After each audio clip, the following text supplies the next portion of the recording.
I know she has some anxiety, and I can confirm beside that machine behind me that it's social anxiety related. And she hasn't really been taught how to walk in a way that makes her safe. So she would run into the road. Today was the most pulling she did of a long period of our walk, hurting herself. Not sure about the collar, it doesn't always hold. It's not the safest collar.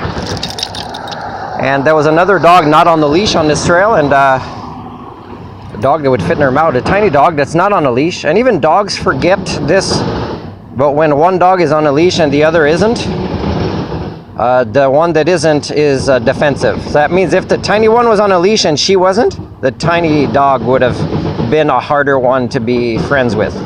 She wants to be friends with other dogs and people, but when she's at the beginning of her walk, which seems to have been most of this walk, she does way too much pulling. Even when she sits, she's always looking away from me, following smells. I have to hold her head and point it where I want just to get her attention back so she can be safe. And I'm trying to teach her. She loves me, but she doesn't get yet the concept of win-win scenarios that you learn as a life skills coach, right? Is that I must enjoy the walk, and if she gets hurt by it's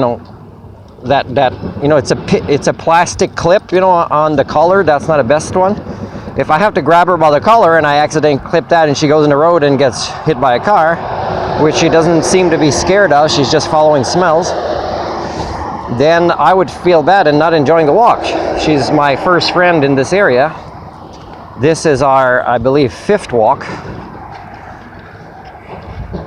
And even though we ran a lot, she kept staying too much pulling and excitement. And I want her to be friends with other dogs. She's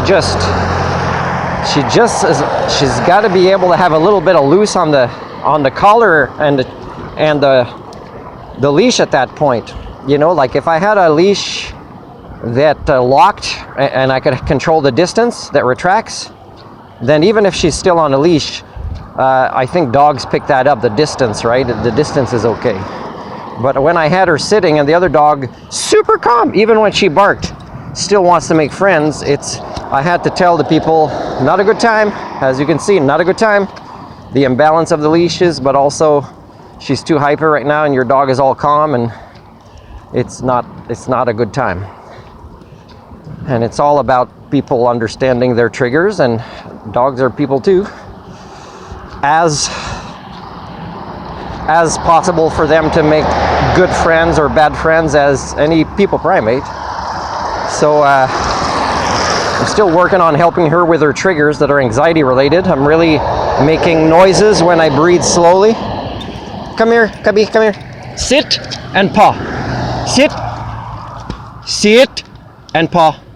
Cubby, sit and paw. Sit and paw. Sit.